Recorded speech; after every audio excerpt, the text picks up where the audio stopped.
So guys, आज हम सीखेंगे पुराने ब्लाउज़ के पैड्स हटाना और साइड से दोबारा से इसकी फिटिंग करना। अगर 4-5 साल पुराना ब्लाउज़ है, ढीला करना है, तो इसके पैड कैसे हटाने हैं, कैसे इसको लूज़ करना है। तो चलिए स्टार्ट करते हैं।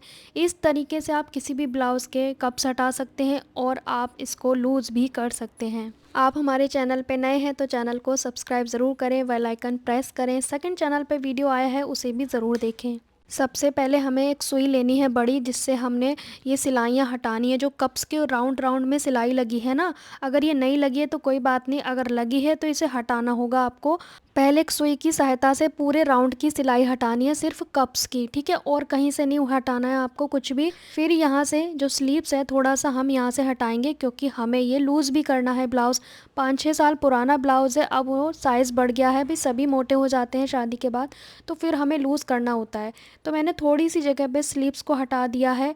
फिर ये साइड की ओवरलॉक है, मैं एक साइड की ओवरलॉक को कट करूँगी और एक साइड की फिटिंग वाली सिलाई भी मैं हटा दूंगी, ठीक है। बिल्कुल नीचे तक नहीं हटाई है, बस थोड़ी सी बीच की हटाई है। फिर हम दूसरे कप की भी सिलाई हटा लेंगे, गोल गोल जो सिलाई लगी है। अब क्या करेंगे, अब इसको हम एक तरफ से फिटिंग वाली साइड से हाथ को इस तरह से रख के निकालेंगे कप्स को। राउंड की सिलाई हटा चुकी हूँ मैं, लेकिन पॉइंट सेंटर में एक सिलाई लगी है, उसे खींचना नहीं है। उसे क्या करना है, हाथ की सहायता से, सुई की सहायता से सिलाई को हटाएंगे। खींचोगे तो अस्तर फट जाएगा, बिकॉज अस्तर पे ही लगे होते हैं ये। अब देखो दूसरा भी इसी तरीके से निकालना है, उस पे भी सिलाई लगी है बीच सेंटर में थोड़ी सी, तो उसे भी हाथ से आपको आराम से निकालना है, ताकि जो अस्तर है उसे भी कोई दिक्कत ना आए, फटे नहीं अस्तर, क्योंकि अस्तर भी पुराना हो चुका होगा जब ब्लाउज पुराना है। तो इस तरह से कितनी आसानी से बिना ब्लाउज को उधेड़े हमने पैड कप्स हटा दिए। अब फिटिंग के लिए बिल्कुल बीच सेंटर में निशान लगाएंगे। ये जो नेक है यहाँ पे सेंटर आ रहा है, लेकिन नीचे जो कमर है ना, वो दोनों सिलाई के बीच का हम सेंटर नापेंगे। अभी दोनों साइड की सिलाई लगी हुई है, तो इसी से हम सेंटर निकाल लेंगे। यहाँ पे मैंने सेंटर निकाल लिया। अब जिस साइज़ का मुझे बनाना है वो नाप मैं इसमें लगाऊंगी। जैसे कि मुझे चेस्ट करनी है 40, कमर करनी है 36, क्योंकि वो कस्टमर प्रेग्नेंट है, तो उस हिसाब से मुझे थोड़ा लूज़ करना है ज़्यादा ही। तो यहाँ पे सेंटर से मैंने 10 इंच पे मार्क कर लिया चेस्ट साइज़ का, ठीक है। इस तरह से हम चेस्ट साइज़ का मार्क कर लेंगे। गाइस, मैं यहाँ पे ना खुली स्लीव जोड़ूंगी, जैसे ये राउंड स्लीव जुड़ी थी, पर मैं इसको खुला स्लीव जोड़ दूंगी। यहाँ पे चेक कर लेना है कपड़ा आपका है या नहीं। तो मैं 9 इंच पे मार्क कर दूंगी इस तरह से। तो कमर का 4th पार्ट लेंगे, जो भी साइज़ का बनाना है। आप इस तरह से लूज़ भी कर सकते हैं, टाइट भी कर सकते हैं, मेथड सेम रहेगा। टाइट करना है तो आप अपना मेज़रमेंट लगा लो यहाँ पे, ठीक है। तो दोनों ही चीज़ मैंने एक ही वीडियो में कवर कर दी, कप्स हटाना, लूज़ और टाइट करना। अब स्लीव्स पे भी हमने मार्क करना है, जिस साइज़ की स्लीव रेडी करनी है। तो हमारी स्लीव रेडी होगी 14 इंच पे, तो मैं 7 पे मार्क करूँगी, मतलब हाफ पे, ठीक है। और ऊपर की ओर जो आर्मोल रहेगा वो 8 पे आ जाएगा ऑटोमेटिक। तो जो निशान है चेस्ट का वहीं पे मिल रहा है, तो मैं इसे खुली स्लीव अटैच कर दूंगी। सेम दूसरी साइड पे भी मार्क करेंगे, यहाँ पे 7 इंच पे मार्क करेंगे। फिर सेम हमने दूसरी साइड यहाँ पे मार्क कर देना है। अब हम इसे ओपन स्लीव में रेडी करेंगे।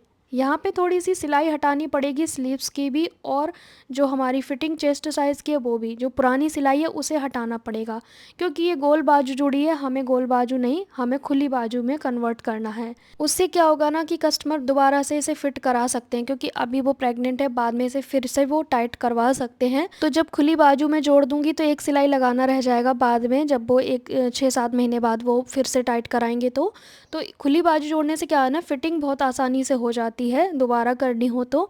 और इस तरह से मैं दूसरी साइड की भी सिलाई हटा दूंगी, स्लीव्स की भी और मेन चेस्ट साइज़ की भी, ठीक है। इस तरह से आपको खोल देना है। किसी भी ब्लाउज़ को आप बहुत ही आसान तरीके से लूज़ टाइट कर सकते हैं अपने अकॉर्डिंग।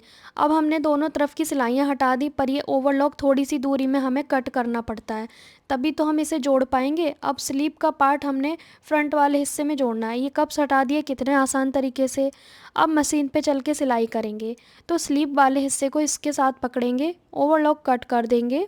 यहाँ पे सिलाई या ओवरलॉक जो भी है उसे कट करना है, कट या उधेड़ दो, है ना, दो, जो आपकी मर्ज़ी है। फिर इस स्लीव को हम इसके साथ अटैच करेंगे, खींचेंगे नहीं, जैसा जुड़ा है वैसे ही जोड़ देंगे, क्योंकि हमें तो कंप्लीट करना है, ठीक है। इस तरह से हम दूसरी साइड को भी जोड़ लेंगे।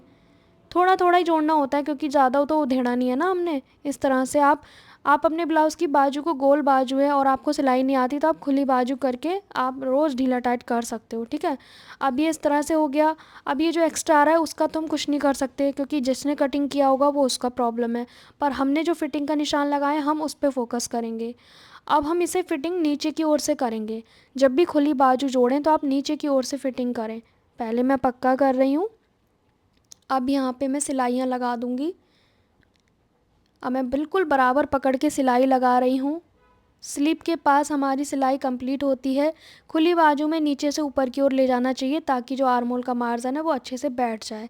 एक एक सिलाई और लगा दी भाई, और ढीला करना होगा तो वो खुद भी कर सकते हैं, क्योंकि दूर से आते हैं ये वाले कस्टमर।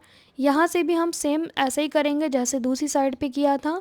स्लीव अटैच किया, दूसरी साइड पे भी स्लीव को अटैच करेंगे। मैं हमेशा से आपके साथ बहुत आसान तरीका शेयर करती हूँ। एक रेडीमेड कुर्ती की फ़िटिंग करने की भी वीडियो आएगा जल्द, हो सकता है शायद कल या परसों आ जाए। इस साइड की फ़िटिंग में एक प्रॉब्लम आई है जो मैं आपके साथ शेयर करना चाहती हूँ, क्योंकि आप बिगिनर हो, आपके साथ ये प्रॉब्लम ज़रूर आ सकती है जब भी आप गोल बाजू को सीधी बाजू में कन्वर्ट करोगे। तो यहाँ पर जब अगर हम सिलाई लगाने वाले हैं यहाँ पर कंप्लीट, तो यहाँ पर ये लूज़ हो रहा है। मतलब कि ये आप देखो, अगर मैं ऐसे सिलाई लगा दूंगी तो ये बाहर की ओर जा रही है स्लीव का एक हिस्सा। तो हम क्या करेंगे, यहाँ से इसे दबा देंगे, इसको यहीं पे छोड़ेंगे। पहले उसको सेट करेंगे, जो हमारी स्लीव है उसमें हम कपड़ा और दबा देंगे, ठीक है। मैंने तो अपने हिसाब से दबाया था, लेकिन कटिंग में प्रॉब्लम रही होगी जिसने ये ब्लाउज़ बनाया होगा, है ना। तो अब हमने दोबारा से इसे सेट कर लिया। मैंने आपके साथ इसलिए शेयर किया है कि ये आए तो इस तरह से करना है प्रॉब्लम को सॉल्व। तो अब देखो बिल्कुल बराबर सेट हो गया। यहाँ पे सेम एक सिलाई और लगा देंगे, ताकि भाई लूज़ टाइट कर सके कस्टमर खुद से। यहाँ पे आप देखें बिल्कुल स्ट्रेट सिलाई आई है, ये पुरानी सिलाई है, इसे मैं रिमूव कर दूँगी, हटा दूँगी, और नई सिलाई हमारी रहेगी। फ्रंट से कप्स भी मैंने हटा दिए हैं, सबको शुरू में लगवाने होते हैं, बाद में हटवाने होते हैं। ये हमने हटा दिए, काफ़ी बड़े साइज़ के लगे थे इसमें। तो आपने देखा पैड्स भी रिमूव हो गए, ब्लाउज़ की फ़िटिंग भी परफेक्ट हो गई। तो इतने हैवी साइज़ के ब्लाउज़ को आप बाहर ना दें, इतने पैसे देने की ज़रूरत नहीं है। आप खुद घर पे अपने ब्लाउज़ को ढीला टाइट कर सकते हैं। रेडीमेड ब्लाउज़ में अगर कप्स लगे हैं उन्हें भी हटा सकते हैं। कई बार रेडीमेड ब्लाउज़ पसंद आते हैं, लेकिन इनकी वजह से आप नहीं लेते हो, तो आप इन्हें निकाल सकते हो बहुत आसान तरीके से, और रेडीमेड ब्लाउज़ को भी पहन सकते हो, क्योंकि वो सस्ते आ जाते हैं हैवी वर्क के, इसीलिए। और वैसे कपड़ा लेने जाओ तो महंगे पड़ते हैं। तो आप रेडीमेड ब्लाउज़ के भी इसी तरीके से निकाल सकते हो कप्स को, ठीक है।